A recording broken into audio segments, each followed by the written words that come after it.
اپنے اس مدرسے مومنین و مومنات میں اعوذ باللہ من الشیطان الرجیم بسم اللہ الرحمن الرحیم شروع کرتا ہوں اس خداوند قدوس کا نام لے کر جو مالک ہے آسمان اور زمین کا، زندہ اور مردوں کا، پہاڑ اور آسمانوں کا۔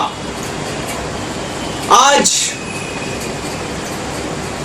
جو اجتماعی تاریخ ہے 20 صفر، آج سے لے کر اور آئندہ 10 دن لگاتار تمام حکومت جناتوں میں اور فرشتوں کے اندر اسی موضوع پر جو آج ہم بولنے جا رہے ہیں، اسی ٹاپک پر، اسی موضوع پر 10 دن لگاتار باتیں کی جائیں گی۔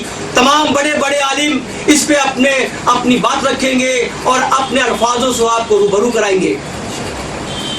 جیسا کہ آپ جانتے ہیں کہ ہر سال ہم ایک موضوع میں بات کرتے ہیں اور وہ موضوع انس کے لیے بھی ہے اور جنس کے لیے بھی ہے۔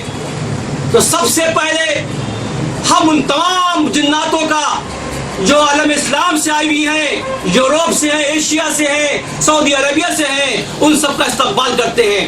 اور وہ تمام روحیں جو یہاں موجود ہیں، ہم ان سب کا تہ دل سے شکریہ ادا کرتے ہیں ان کا آنے کا اور ان کو قبول فرماتے ہیں۔ تو اس بار کا ہمارا موضوع ہے سیدھا راستہ، یعنی کہ صراط المستقیم۔ اب بات یہ ہے کہ صراط المستقیم ہے کیا؟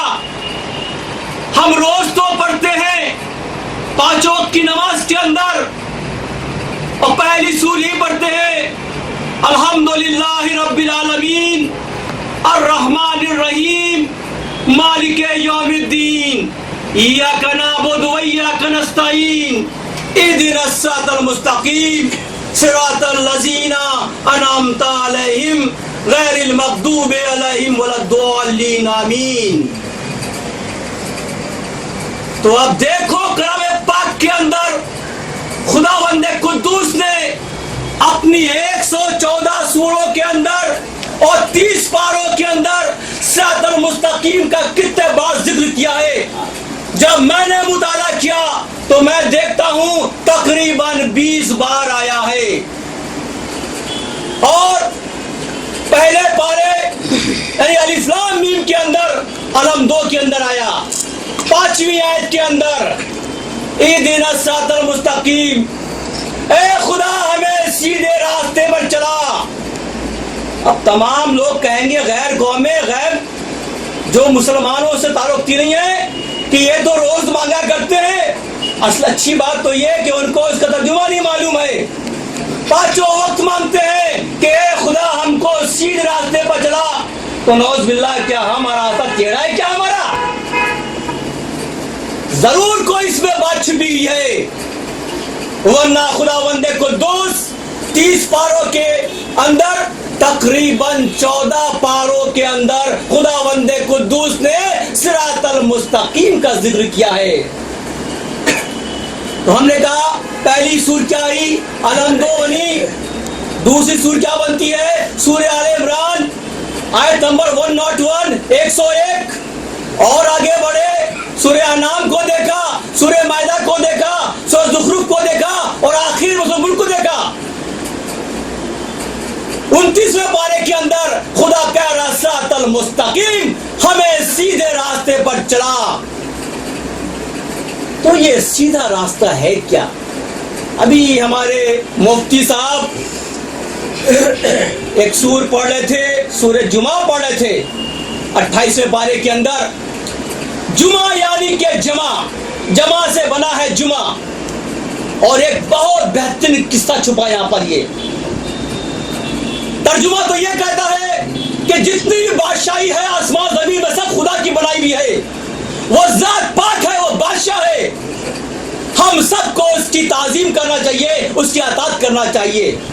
خدا کہتا ہے ہم نے تم پر فضل کیا ہے اور ہم فضل اس پر کرتے ہیں جو ایمان والا ہے، جو ہدایت پانے والا ہے، اور ہم ہدایت بھی اس کو کرتے ہیں جو اس کو چاہتا ہے۔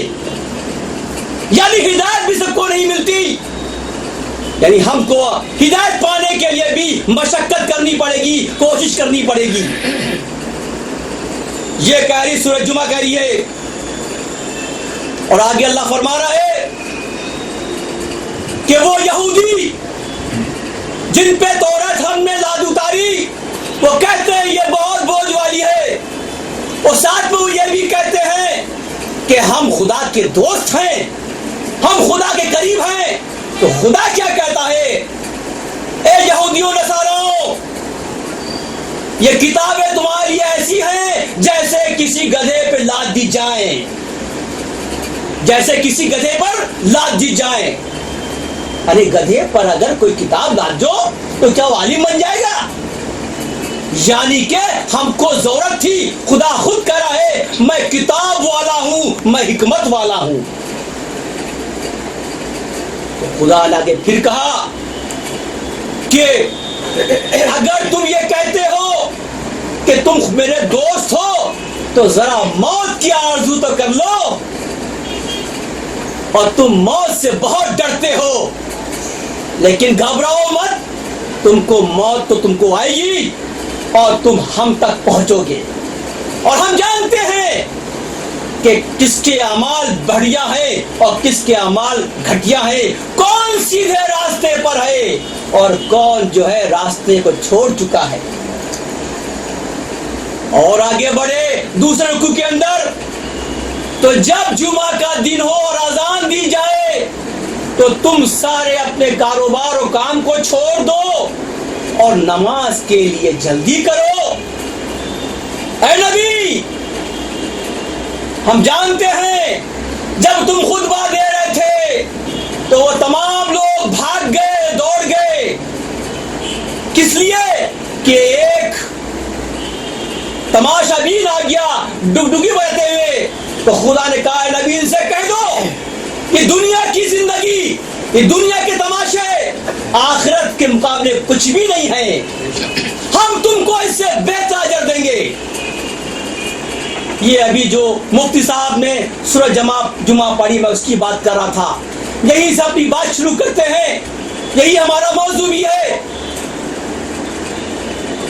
اور خدا نے کیوں ایسا کیا، تھوڑی اس کی تفصیل میں جاتے ہیں کہ لوگ تمام ایسے ہیں نمازوں کی بات تو کرتے ہیں، اگر ان کی نماز چھوٹ جائے تو بولتے وہ نماز چھوٹ گئی۔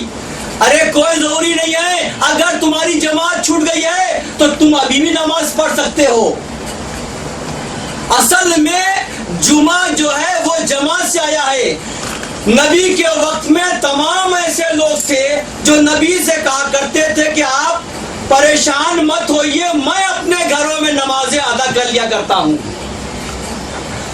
تو وہ جھوٹ بولا کرتے نبی سے، تو ایک آیت آئی اے نبی یہ نمازیں اپنے گھر میں نہیں پڑھا کرتے ہیں، آپ سے جھوٹ بولا کرتے ہیں۔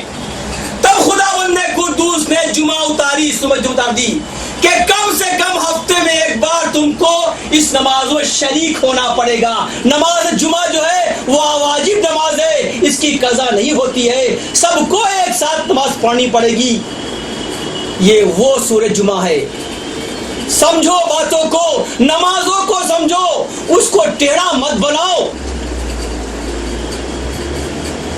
کہ نماز ہے کیا نماز ہی سیدھا راستہ ہے؟ کیا حج ہی سیدھا راستہ ہے؟ سوچو ذرا۔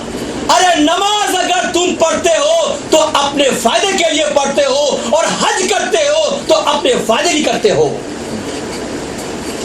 ہمارا خدا ایسا نہیں ہے، ہمارا خدا عدل والا ہے، وہ انصاف کرنے والا ہے۔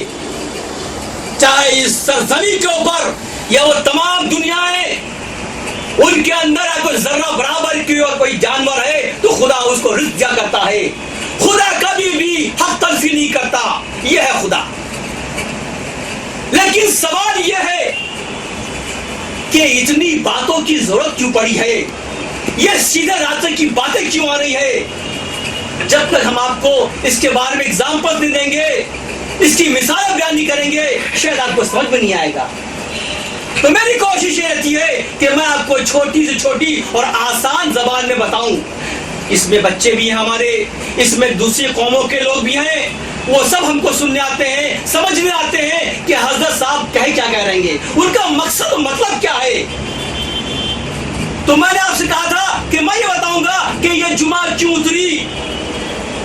تو نبی کریم صلی اللہ تعالی علیہ وسلم جمعہ کا دن ہے, خطبہ دے رہے ہیں اور تقریباً 600 کا مجمع ہے, 600 کا مجمع ہے. اتنے میں ملک شام سے قبیلہ وحی آتا ہے, اپنا سامان بیچنے کے لیے ڈنڈورے پیٹتا ہے. یہ سب نبی کو چھوڑ کے بھاگ جاتے ہیں, اور رہے کتنے, صرف 1-2 نہیں, صرف 12 بچتے ہیں 600 میں سے جو نبی کو سن رہے ہیں, تو خطبہ کو سن رہے ہیں. اس لیے سو اتاری گئی. تب اللہ نے کہا, اے نبی اگر یہ 12 بھی نہ ہوتے تو قیامت آج کے دن ہی آ جاتی, آج ہی عذاب تھا. ان سے کہہ دو کہ تم کو اگر مال و زر چاہیے اس سے بہتر آخرت ہے. تم اپنے اعمال درست کر لو, تم نمازیں پڑھو, اور نماز پڑھنے کے بعد میں اپنی روزی کے لیے پھیل جاؤ, ہم تم کو اس کا ایک بہتر اجر دیں گے. یہ ہے اس کا مقصد اس سورت کو اترنے کا. اب میں نے کہا تقریباً 20 ایسی آیتیں بھی آئی ہیں قرآن پاک کے اندر. تو میں جب اس کو اور اندر گیا تو میں نے کیا دیکھا کہ سورہ اعراف کی آیت نمبر 16 دیکھی میں نے, اور رکوع دیکھا, سیکنڈ رکوع آیت نمبر 11 سے 25 تک.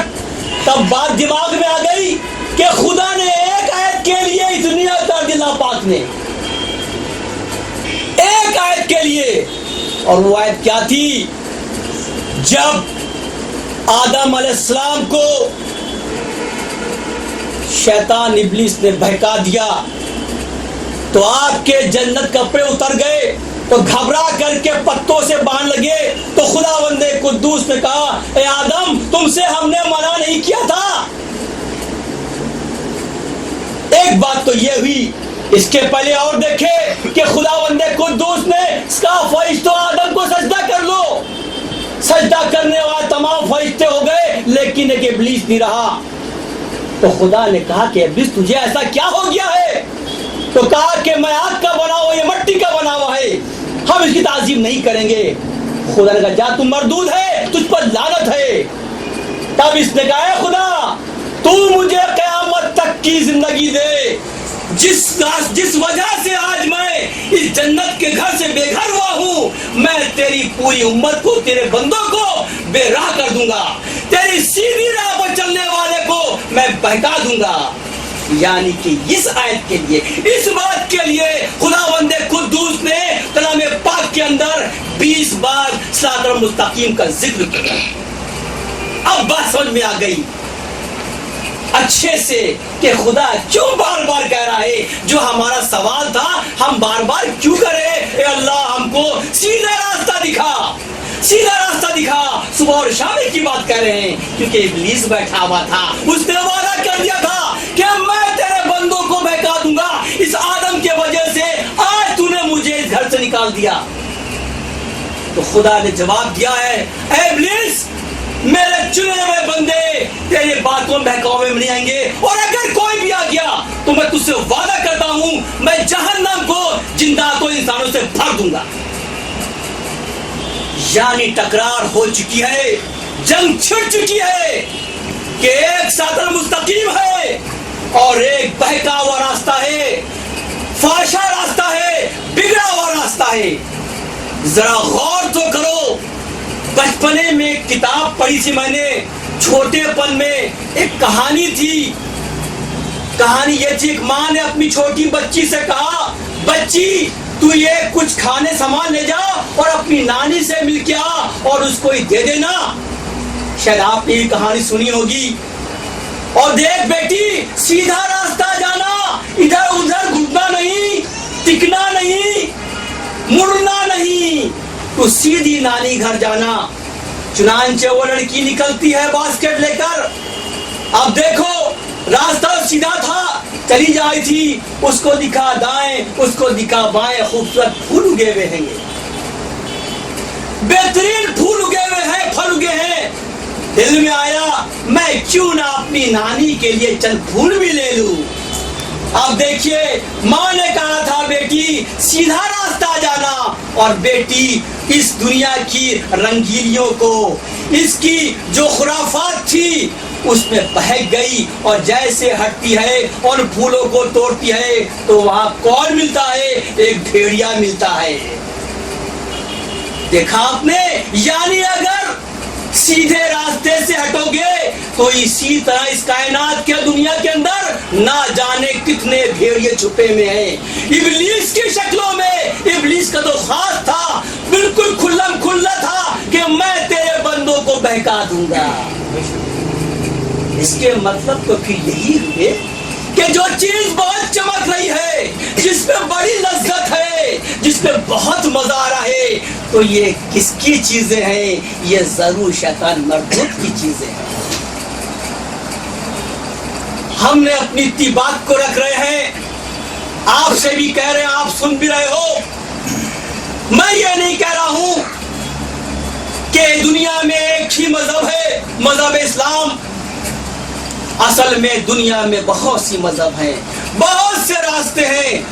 تو اس کی دلیل کیا ہے؟ تو ہم نے دیکھا سورہ بنی اسرائیل کی آیت نمبر 84 لکھی میں نے، اور ہر جتنے بھی دنیا میں لوگ ہیں سب کے الگ الگ عمل کے طریقے ہیں، یعنی کہ سب کے الگ الگ راستے بھی ہیں۔ لیکن پھر کیا بات ہے کہ پھر ایسا راستہ کیا ہے جو سب سے سیدھا ہو اور خدا تک پہنچ جاؤ؟ اصل میں مقصد تو یہی ہے کہ ہم سب کو اپنے رب العزت سے ملنا ہے، اس کے سامنے ہمیں کھڑے ہونا ہے اپنے اعمالوں کے حساب سے، ہمیں وہاں حساب کتاب دینا ہے۔ اس لیے بار بار ہو رہا صراط المستقیم صراط المستقیم۔ ہم کو بہکانے والے بہت ہیں اس دنیا کے، ہمارے گھروں کے اندر ہیں، نماز کا وقت ہے اور ٹی وی چالو ہے، بڑی اچھی پکچر آ رہی ہے، ارے ایک منٹ رکو نا، ارے اذان، اچھا اس کی آواز تھوڑا کم کر دو، بس یہ کیا کہہ رہے ہیں؟ آواز کم کر دو۔ میں کہتا ہوں اگر آپ کے گھر میں اس وقت ویڈیو پر خانہ کعبہ بھی دکھا جا رہا ہو تو تم کو اذان سنی، نماز پڑھنی ہے۔ ابلیس تو یہ کہے گا کیونکہ اس کا وعدہ ہے، آپ بھی جانتے ہیں، ہم بھی جانتے ہیں کہ اگر اذان کی آواز آ رہی ہے اور ٹی وی سامنے ہے، آواز تو ہم نے میوٹ کر دی ہے، لیکن دماغ تو ہمارا وہیں لگا ہوا ہے۔ ارے اذان کا مطلب اس کا جواب دو پورا پورا۔ وہ جو باغی صاحب اذان دے رہے ہیں وہ ہم سب کی باتیں کر رہے ہیں، اپنی بات صرف نہیں کر رہے ہیں۔ تو سیدھا راستہ کیا ہے؟ تو سیدھا راستہ یہ ہے، سیدھا راستہ ایمان کا راستہ ہے۔ اور ایمان کہاں ہے؟ ایمان مسلمان کے اندر ہے، مسلمانوں کے اندر ہے، مذہب اسلام کے اندر ہے۔ اب یہ بات آتی ہے کہ مذہب اسلام میں تو بہت سے فرقے پیدا ہو گئے ہیں، ایک دو نہیں 73 فرقے ہو گئے ہیں۔ تو یہ کون سا سیدھا راستہ چل رہے ہیں؟ بہت تکلیف ہو سننے پر، کو بتائیے کتنے ہیں؟ ابھی یہودی چھوڑ دو، نصارہ چھوڑ دو، کافر چھوڑ دو، بدھسٹ چھوڑ دو، سکھوں کو چھوڑ دو، ارے اپنی بات کرو۔ اب یہی سے ہم ڈگمگا رہے ہیں کہ ہم کس راستے پر جائیں، کس کی سنیں اور کس کی اندیکھی کر دیں۔ اب یہاں پر ہم تکلیف میں آ گئے۔ ویسے ہی بات ہے کہ مطلب یہ ہے کہ پہلے تم مذہب اسلام میں تو آ جاؤ، تم یہودی ہو، تم نصارہ ہو، تم بدھسٹ ہو، تم کسی بھی قوم کے ماننے والے ہو، تم پہلے یہاں تک تو آؤ۔ یہاں کے بعد ہم دیکھتے ہیں ابھی 72 ہیں، یہ 73 ہو گئے ہیں، 74 بھی آ چکا ہے،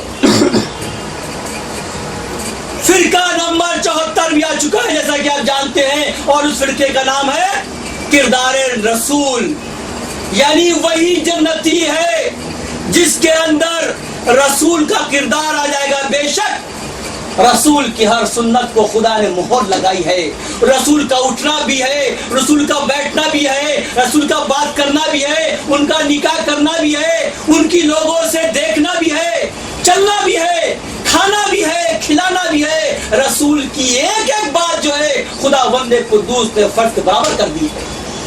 یعنی کہ یہ 73 فرقے جو ہیں، میں یہ نہیں کہہ رہا ہوں کہ یہ سب بہکے ہوئے ہیں، لیکن اصلی مقصد تو جنت کا ہے، کیونکہ جنت میں وہی فرقہ جائے گا جو صراط المستقیم پر ہوگا، جو سیدھے راستے پر ہوگا۔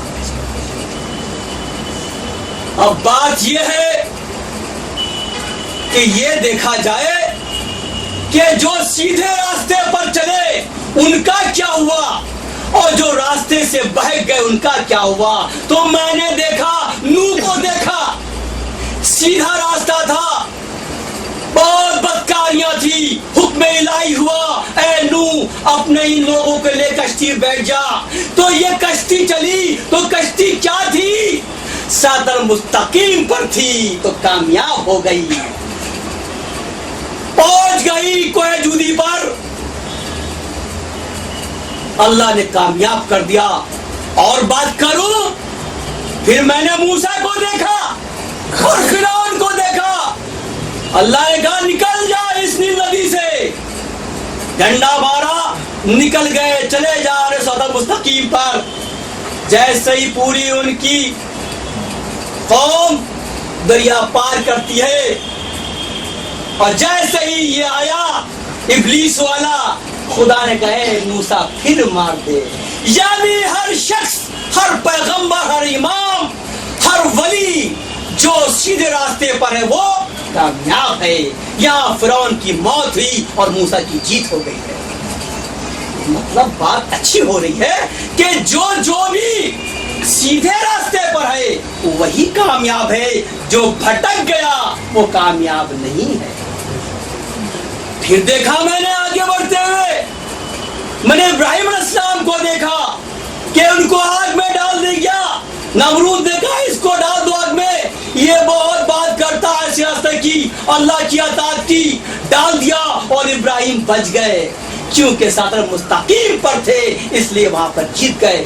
میں یہ بھی دیکھ رہا ہوں کہ نمرود، ابراہیم، موسیٰ، فرعون، میں سب کے ساتھ دیکھ رہا ہوں کہ ہر دور کے اندر ابلیس نے اپنے شخص کو بٹھا رکھا ہے، کیونکہ اس کا وعدہ بھی پکا سچا ہے۔ ہمیں اپنی زندگی کے اندر جھانکنا ہوگا، ہمیں اپنے اعمالوں میں دیکھنا ہوگا کہ ہمارے اعمال، ہمارے عقائد کیسے ہیں، کیا وہ اللہ کے نزدیک ہیں یا نہیں ہیں۔ اللہ کیا ہم سے یہی امید کرتا ہے کہ ہم نے صبح اٹھے، کپڑے پہنے، نکلے کاروبار کے لیے، صبح آئے، پسینہ پہنچا، بہت تھک گئے ہیں، ہمارا اور کوئی مقصد نہیں ہے؟ اگر یہ مقصد ہوتا تو خدا جمعہ کے اندر یہ بات کیوں کہتا کہ یہ تجارت جو تم کر رہے ہو، تم بھاگ اس کے نماز چھوڑ کر، ہم تم کو آخرت میں اس سے بڑھیا اجر دیں گے۔ آج ہم کیا دیکھ رہے ہیں؟ ہمارے اندر کمیاں اتنی آ چکی ہیں، ابلیس نے اتنا خوبصورت جال بچھا دیا ہے کہ ہم سمجھ ہی نہیں پا رہے ہیں۔ ہماری نمازیں پوری نہیں ہو پا رہی ہیں، ہمارے روزے نہیں پورے ہو پا رہیں گے۔ میں نے بھی کہا تھا کہ کیا سیدھا نماز ہے یا صرف حج ہے؟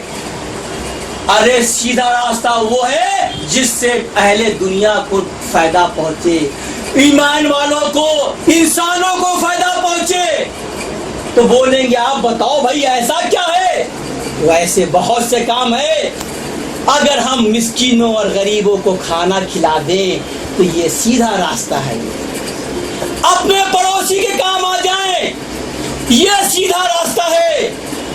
تمام لوگ بیمار ہیں، ان کے پاس دواؤں کے پیسے نہیں ہیں، ہم ان کی تیماری کر دیں، اگر ہم سے بن پڑ سکتا ہے ان کی دوا پہن دیں، یہ سیدھا راستہ ہے۔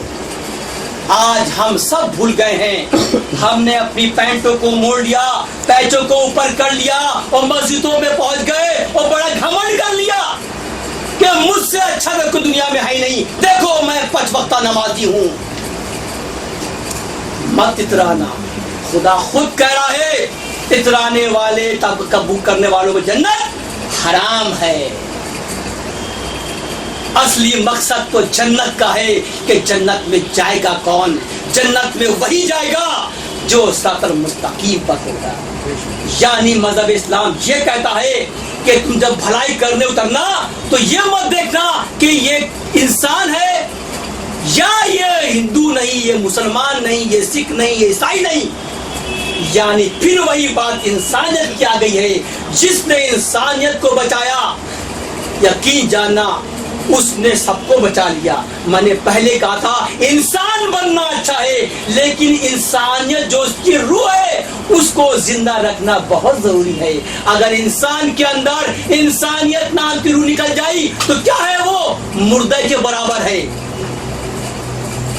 خدا نے اتنی اچھی مثالیں دی ہیں کلام پاک کے اندر کہ آیت نمبر 22 کے اندر یہ کہ کیا تم سمجھتے ہو وہ لوگ جو اوندھے منہ چلتے ہیں کیا وہ سیدھے راستے پر چل رہے ہیں، یا وہ جو سیدھے چلنے پیروں پر وہ راستے سے چلنے والے ہیں. یعنی کہ خدا نے اپنی بات کو ایک طریقے نہیں تمام طریقوں سے بیان کیا ہے. یعنی اگر ہمیں انسان کو پیر دیے ہیں تو چلو اس سے. اب ایک آدمی کہتا ہے نہیں میں تو سر کے بل چلوں گا، تو سوچو کیا وہ منزل پر پہنچ پائے گا؟ میں نے یہی دیکھا کلام پاک کے اندر کہ جتنی بار بھی رب العزت نے صراط المستقیم کا ذکر کیا برابر ہے. مشن وہی تھا کہ جب اللہ نے آدم کو کہا آدم تم نے تو میری بات مانی نہیں، تم کو بھی جنت جانا پڑے گا. پھر اللہ نے یہ بھی کہا آدم آج سے اس جنت سے نکلو اور آج سے تم ایک دوسرے کے دشمن ہو. دیکھیے قول خدا ہے یہ کیا کرے، آج سے تم ایک دوسرے کے دشمن ہو. اور یہاں خود ابلیس کہہ رہا ہے کہ میں تیرے سیدھے راہ سے سب کو بہکا دوں گا. ہم وہ قرآن کی آیتوں کو بھول جا رہے ہیں اور اپنی حساب چل رہے ہیں. آج ہم کو یہ نہیں معلوم ہے کہ ہماری روزی حلال ہے کہ حرام ہے. صرف پیسے آنا چاہیے، روپیے آنا چاہیے. یہ نہیں دیکھ رہے ہیں کہ یہ پیسہ ہمارے اسلام میں حلال ہے کہ حرام ہے. جس شخص کو یقین جاننا حلال اور حرام میں فرق نہیں ہے وہ جانوروں کے مانند ہے.